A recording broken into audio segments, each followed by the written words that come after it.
Okay mga guys, so welcome again to our YouTube channel. Okay? So magbibigay tayo uli ng reaction video. Ito ay tungkol sa nagaganap sa atin ngayon, no? Sa ating bansa, lalong-lalo na dito sa West Philippine Sea. So kailangan malaman natin 'to. Okay? So kung gusto niyo ng mga ganitong topic, please subscribe. Okay? Please subscribe kay GMA Integrated News and also to our YouTube channel. Okay? So, umpisa na natin. May harassment uling kinasangkutan ng China Coast Guard sa mga barko ng Pilipinas na nagpapatrolya sa Baho de Masinloc. Balitang hatid ni June Veneracion. Halos dumikit na sa nguso ng BRP Teresa Magbanwa ng Philippine Coast Guard ang isang barko ng China Coast Guard. Sa isa pang video, tila walang galawan ang dalawang barko at naghihintayan kung sino ang unang gagalaw palayo. Isa lang yan sa ilang na-monitor ng PCG sa 9 na araw na maritime patrol sa Baho de Masinloc mula noong February 1 na layong tiyaking ligtas ang mga mangisdang Pinoy. Pero sa mahigit isang linggong pagbabantay roon, mahigit 40 beses daw sinundan ang ating barko ng 4 na China Coast Guard vessels. O, kita nyo? So, nagkaroon na ng usapan ng China noon mga nakarang linggo. Nag-usap na sila tungkol sa maritime issue na ganito, ganito. Pero nangyari ngayon, no? Nagkaroon uli ng bullying o harassment na naman. Anong klase yan?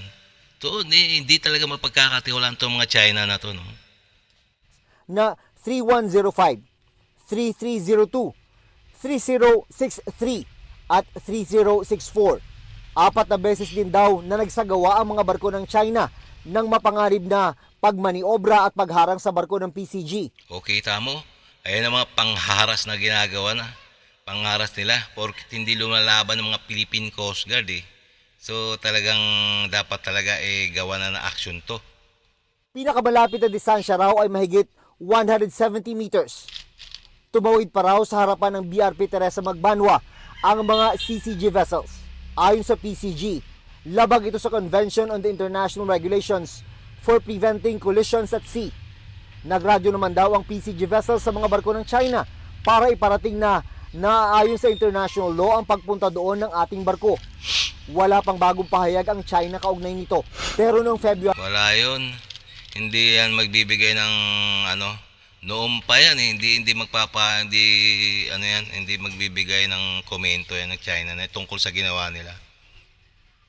5, sinabi ng China na itinaboy umano nila ang isang PCG ship mula sa Baho de Masinloc. Pero giit ng National Security Council na hindi totoo ang sabi ng China.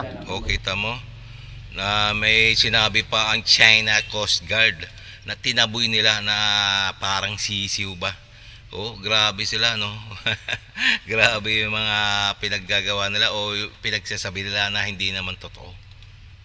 Di tulad ng naranasan ng PCG vessel sa Baho de Masinloc, naging maayos naman ang huling RORE mission ng Pilipinas sa Ayungin Shoal.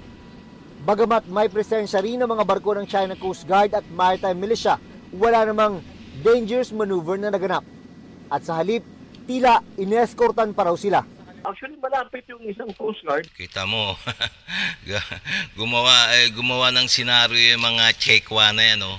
Grabe, kunyari, tinulungan nila yung Philippine Coast Guard, yung yung mga resupply mission na kunwari sila nag-i-escort para nga makita ng buong mundo na sila ay tumutulong. Pero hindi naman yan.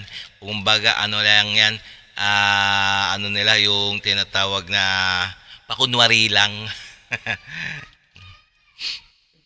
At isang maritime militia. Natunayan nga, nung palapit na yung ating resupply vessel, nagbaba sila ng 2 rigid hull inflatable boats. Okay.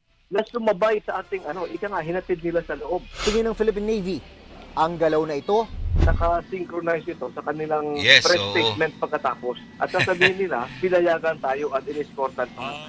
pero hindi pa rin daw dapat mag-relax ang Pilipinas. Yes, dapat. Kahit daw nagbagong aksyon ng mga barko ng China. nagbago sila nung huling Rory mission natin. Pero huwag natin kaligtaan yung kanilang character, yung kanilang long-term na plano ay talagang sasakupin ang buong South China Sea na kung saan parte lamang ang West Philippine Sea.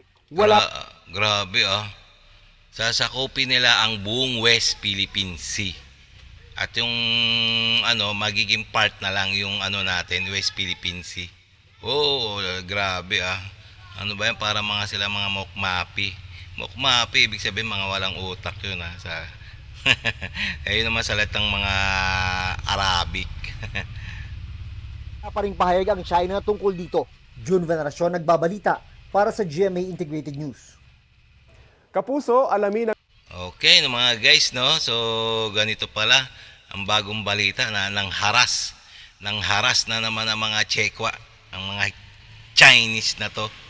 So, kaya nga wala mangyayari sa ganitong usapan. So, okay mga guys, kung nagustuhan nyo itong mga video na to, na reaction video, please subscribe to our YouTube channel para makagawa pa ulit tayo ng mga maraming reaction video. Hindi lang magpagbabalita, kundi mga halos lahat ng pwede gawin nating reaction. Okay?